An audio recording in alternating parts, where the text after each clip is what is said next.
afternoon. I'm Shawnee Au and this is One News Now. The government will have to submit proof to support its request for the International Criminal Court or ICC to temporarily defer its drug war investigation. ICC prosecutor Karim Khan said the court will ask the Philippines to provide concrete evidence that an investigation into the drug war is indeed underway. The ICC temporarily suspended its probe on the request of the Duterte administration. The Philippine government noted developments in the drug war probe. This includes the release of the matrix on 52 cases of drug war deaths involving police officers. The Supreme Court has junked a petition seeking to compel President Duterte to defend the national territory against Chinese aggression. The court voted unanimously to junk the petition for mandamus for, quote, utter lack of merit. The High Court said the petitioner failed to cite any law or provision which details the ministerial duty of a president in defending national territory. Malacanang has welcomed the case dismissal, saying that matters of foreign policy rests with the president. One bankers group is pushing for more stringent regulation for online transactions in order to curb cybercrime. In an interview with the chief, the Bankers Association of the Philippines called on Congress to pass the proposed Bank Account and E-Wallet Regulation Act as more and more Filipinos fall victim to phishing scams and other online fraud. The group has noted a recent uptick in cybercrimes in the country. Yung bill na yan, ginagawang criminal act ang cybercrime, yung phishing. So, yun ang aming gustong mapuntirya at magkaroon ng takot. Alam mo ngayon, dahil meron ka namang nakita na na-convict dahil siya ay nag-cybercrime. Halos wala tayong nakikita na ganoong klaseng conviction as of now. Kaya ito ang aming hinihiling na maipasa. The Labor Department says the no work, no pay policy will be a last resort for unvaccinated workers who cannot or choose not to undergo regular testing starting December. Justine Punsalang with the details. The IATF has approved a resolution requiring all on-site workers in public and private establishments to be vaccinated. The new rule will take place starting December 1. On-site workers who fail to get vaccinated by then have another option.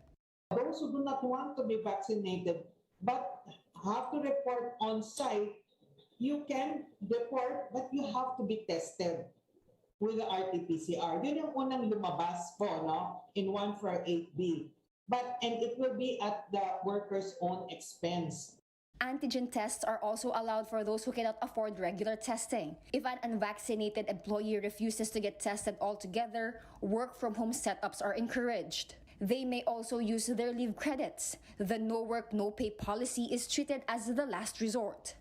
Wala naman pong penalties na nakasulat sa resolution. Wala rin hong, so we will just take it up from there as we see kumbaga, kung may mga violation or as we see the problems as they arise. Kasi I cannot foresee naman what the problems may be. The Trade Union Congress of the Philippines is against this new policy, which they said puts employees at a clear disadvantage. The TUCP also believes that this is the government's way to evade the issue of obligating people to get vaccinated, which is a violation of the Constitution. Mabigat talaga yan dahil napakamahal ng antigen test, no? Mas mahal yung RT-PCR test, no? So napakabigat na burden ito para sa kanila. Labor Secretary Sylvester Bello III told the Big Story that vaccine hesitancy is, quote, very low at the moment.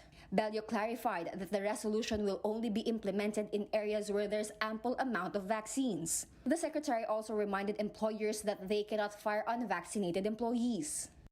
Halos 90% na ngayon ang gusto na magpa-vaccine. Konti na lang ayaw magpa-vaccine.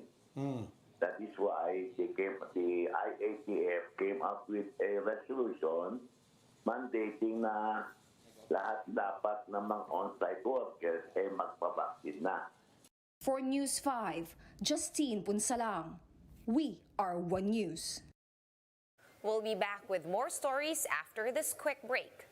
Keep it here on One News.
You're still watching One News Now. I'm Sean Yao.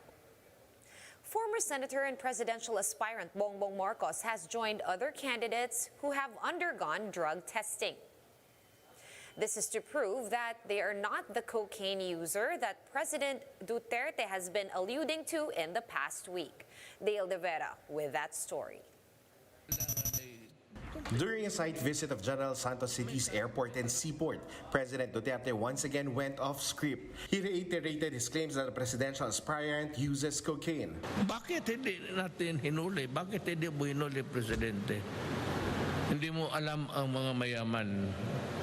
They go on yate, or in the air. Doon yan sila magsup-sup ng ano nila. While the president has yet to name the alleged cocaine user, some candidates wasted no time and underwent drug testing, like the tandem of Senators Ping Lacson and Tito Soto. Results came back negative for shabu, marijuana, ecstasy, and cocaine. Bongbong Marcos Jr. meanwhile presented 2 drug tests, one from November 10, even before the president first made the allegations. This was for a permit to carry firearms outside residence. It came back negative for shabu and marijuana. The second test was conducted November 22nd. Minarapat ni Presidential Aspirant Bongbong Marcos na sumailalim ulit sa isa na namang drug testing, but this time specifically for cocaine. At yun nga yung isinagawa kahapon sa St. Luke's Medical Center sa BGC, at ang resulta ay kagaya ng ibigay ko sa inyo ay negative. NBI confirmed that they received the drug test result of presidential aspirant Bongbong Marcos, while PDEA on the other hand said they are not repository of results from other drug testing facilities. As for other aspirants, Manila Mayor Isko Moreno says he's willing to undergo a drug test before the public. Anytime ako, wala akong problema. Kasi we owe it to the public, wala namang masama siguro doon. Senator Bongo also expressed willingness to be tested. Senator Manny Pacquiao meanwhile insists a drug test should be a requirement for holding public office. Labor leader Leody de Guzman says aspirants taking the test is just a gimmick and he will only undergo a drug test if COMELEC requires it.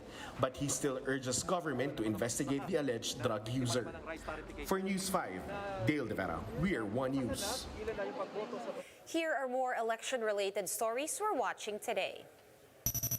Presidential candidate and Manila Mayor Isko Moreno will also submit to a voluntary drug test. Moreno has tapped the Philippine Drug Enforcement Agency, or PDEA, for his request to undergo tests for cocaine, shabu, and marijuana use, among others. Senatorial candidate and human rights lawyer Chel Diokno says he will establish a council to replace the IATF once he is elected. Diokno said he will submit a measure creating the Pandemic Management Council, which will be led by health, science, and technology experts.